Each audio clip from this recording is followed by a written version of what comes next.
Assalamualaikum warahmatullahi wabarakatuh. Jumpa lagi dengan channel Kode Eksklusif ya. Untuk kesempatan kali ini, permasalahan yang akan kita coba selesaikan adalah terkait analisa dan perancangan sistem slip gaji. Ada sebuah perusahaan, ambillah contoh perusahaan tersebut memiliki permasalahan terkait bagaimana proses pencatatan slip gaji yang dibutuhkan oleh karyawan. Adapun studi kasus yang dimaksud yaitu seperti berikut. Perusahaan XYZ selalu menggaji karyawannya setiap akhir bulan. Penggajian dilakukan dengan cara transfer bank. Rincian data penggajian selalu diinput pada aplikasi Microsoft Excel oleh bagian keuangan. Nah, rincian ini diperlukan untuk rekapitulasi penggajian setiap bulannya dan juga sebagai sumber pembuatan slip gaji untuk karyawan.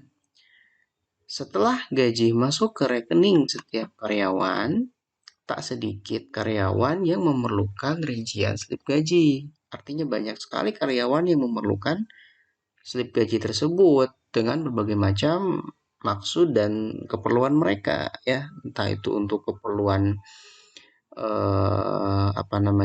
keperluan administrasi perumahan, keperluan administrasi pengeluaran rumah tangga dan seterusnya.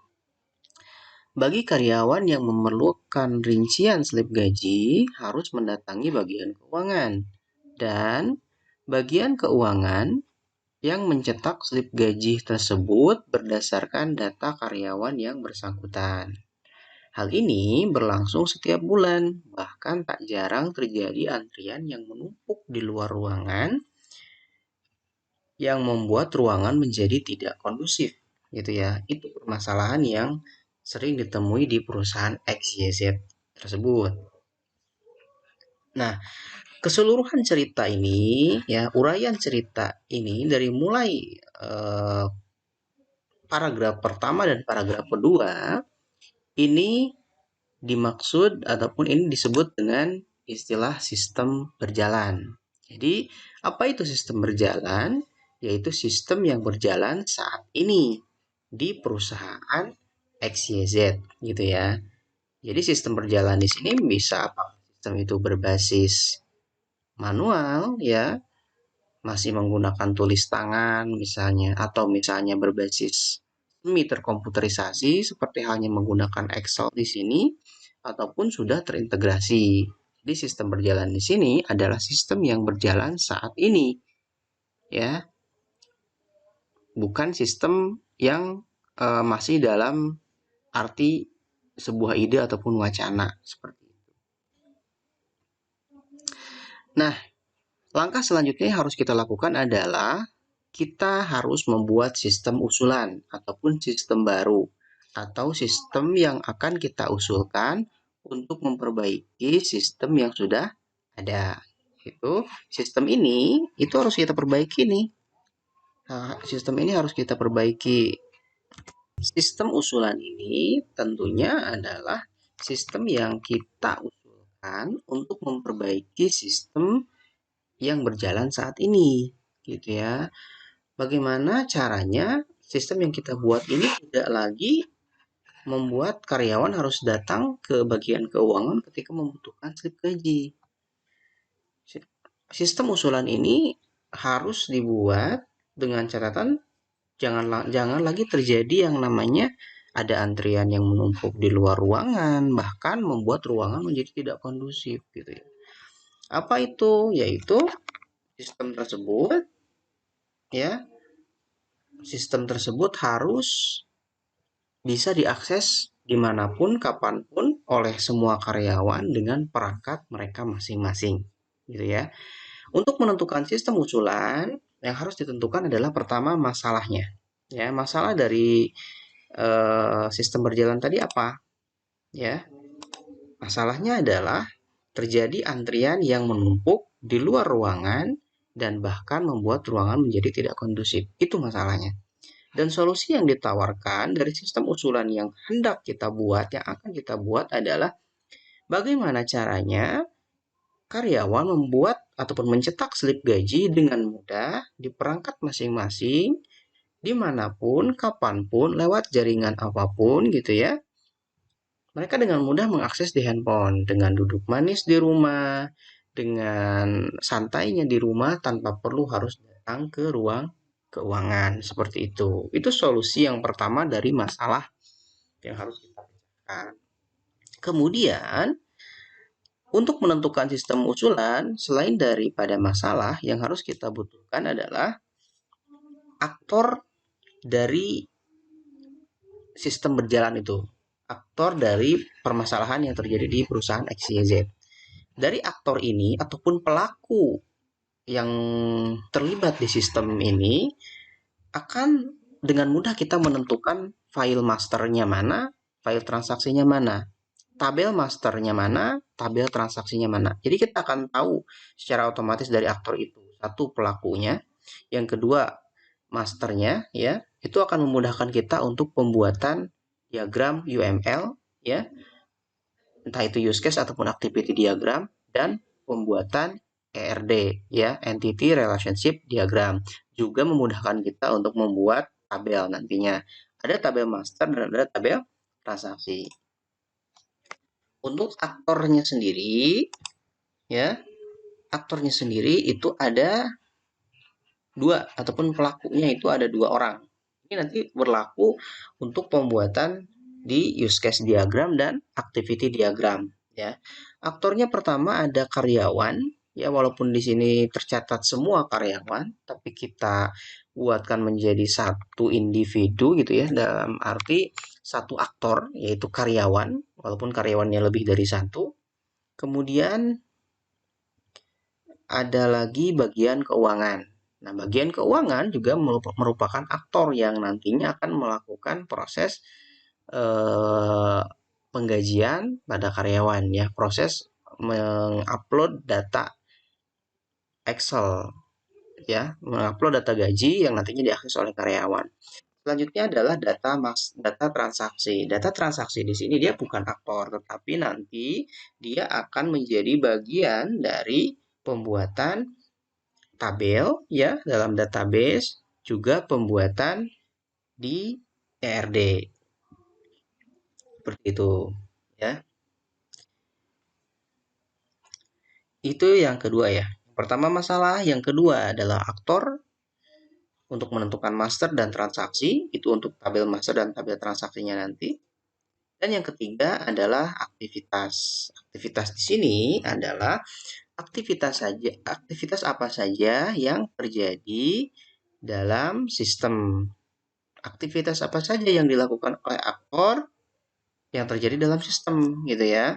Nah, aktivitas yang dimaksud adalah yang pertama adalah rincian data penggajian selalu diinput pada aplikasi Microsoft Excel. Artinya ada sebuah proses ada sebuah proses yang dilakukan oleh bagian keuangan.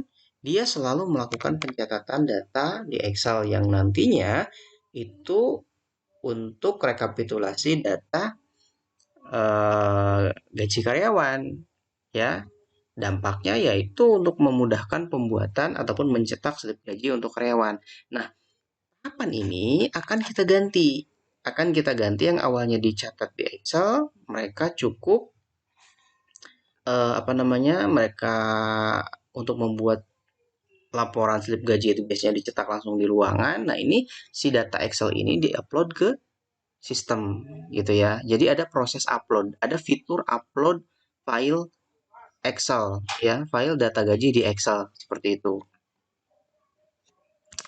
Kemudian selanjutnya ada rincian ini diperlukan, ya, untuk rekapitulasi gaji setiap bulannya. Nah, jelas di sini juga merupakan suatu aktivitas di mana rincian ini nantinya akan diperlukan oleh karyawan. Artinya karyawan dapat melihat gajinya sendiri, melihat data slip gajinya sendiri di halaman websitenya dia. Artinya akan ada proses pembagian hak akses untuk setiap karyawan.